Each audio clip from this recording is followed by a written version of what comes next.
السلام علیکم ورحمۃ اللہ وبرکاتہ۔ معزز ناظرین، میں ہوں وقار یوسف اور آپ دیکھ رہے ہیں میرا یوٹیوب چینل محمد وقار یوسف سلطانی۔ ناظرین، ماہ رمضان کے مسائل کو لے کر آپ کے سامنے حاضر ہوئے ہیں۔ آج کے سارے موضوعات میں سے خون دینا یا خون لینا، اس کے علاوہ انجیکشن لگوانا اور کان یا ناک میں یا آنکھ میں دوائی ڈالنے کے بارے میں ہمارا حکم شریعت کیا کہتی ہے۔ اس کے علاوہ روزے کی حالت میں کیا ہے، یعنی الٹی ہو جانا، اس کے بارے میں شریعت کا کیا حکم ہے، اور اگر کسی شخص پر سحری سے پہلے حالت جنابت ہو جائے تو کیا وہ شخص سحری کھانے کے لیے وہ کیا کرے گا اور اس کے لیے کیا حکم ہوگا۔ بلڈ ٹیسٹ کے لیے اپنا خون نکلوانے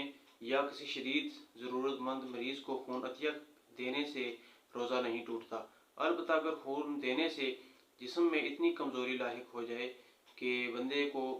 یہ خدشہ ہو جائے کہ اس کا اب روزہ مکمل نہیں ہو سکا، اس کو کمزوری ہو جائے، تو ایسی صورت میں روزے کی حالت میں خون دینا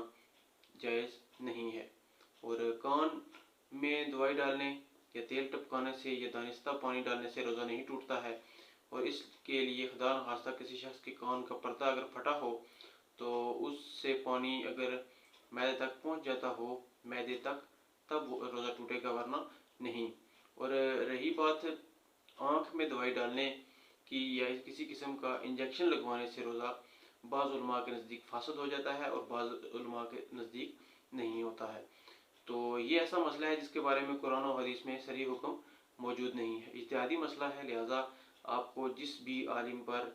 بھروسہ ہو، زیادہ اعتماد کرتے ہوں، تو آپ اسی کے مطابق مانیں۔ بعض علماء کے نزدیک روزہ ٹوٹ جاتا ہے اور بعض کے نزدیک نہیں۔ البتہ ڈاکٹر وہبہ الزوجلی لکھتے ہیں کہ انجیکشن جلد کے اندر پٹھوں میں یا رگوں میں لگانا ہو تو بہتر یہ ہے کہ روزے کی حالت میں نہ لگایا جائے اور افطار کے وقت کا انتظار کیا جائے، اور اگر رگوں میں خون چڑھایا جائے تو اس سے روزہ فاسد ہو جائے گا۔ روزے کی حالت میں قے یعنی الٹی آ جانے کے بارے میں فقہا کی نے 24 ممکنہ صورتیں بیان کی ہیں، یعنی کہ اگر یہ 24 صورتیں بن جائیں تو اس کے بارے میں روزے کی حالت میں بندے پر کیا حکم لگے گا۔ تو اس میں سے صرف 2 ایسی صورتیں ہیں جن میں روزہ ٹوٹ جائے گا، باقی قے یا الٹی آنے سے روزہ نہیں ٹوٹتا ہے۔ ایک یہ کہ بے اختیار منہ بھر کر قے آئے اور اس میں سے کچھ مواد واپس نگل لے بندہ، یعنی الٹی بندے کو آئی اور بہت سارا مواد اس میں سے باہر نکل گیا، زمین پہ گر پڑا اور کچھ تھوڑا بہت بندے واپس چلا گیا، تو اس صورت میں اس کا روزہ ٹوٹ جائے گا۔ اور دوسری صورت یہ ہے کہ طبیعت کی خرابی کے سبب جان بوجھ کر قے کرے بندہ، اور وہ قے ایسی ہے کہ منہ بھر کر آئے، یعنی جس کو بندہ روک نہ سکے، اور واپس اگر اس سے وہ نہ بھی جائے تب بھی روزہ ٹوٹ جائے گا، باقی کسی صورت میں نہیں ٹوٹے گا۔ اور سحری سے پہلے اگر کسی شخص پر غسل جنابت واجب ہو چکا تھا مگر سحری ختم ہونے سے پہلے غسل نہ کر سکا، یا دن میں روزے کے دوران نیند کے دوران اس کو حالت جنابت اس پر طاری ہو گئی، تو اس سے روزہ فاسد نہیں ہوگا اور نہ ہی اس کے اجر و ثواب میں کمی واقع ہوگی۔ البتہ واجب غسل میں اگر اس نے بہت زیادہ تاخیر کی کہ ایک فرض نماز کا وقت گزر گیا تو مکروہ تحریمی ہے، کیونکہ اس نے اس غسل نہ کرنے کی وجہ سے اس کی نماز قضا ہو گئی ہے۔ بس یہی وجہ ہیں۔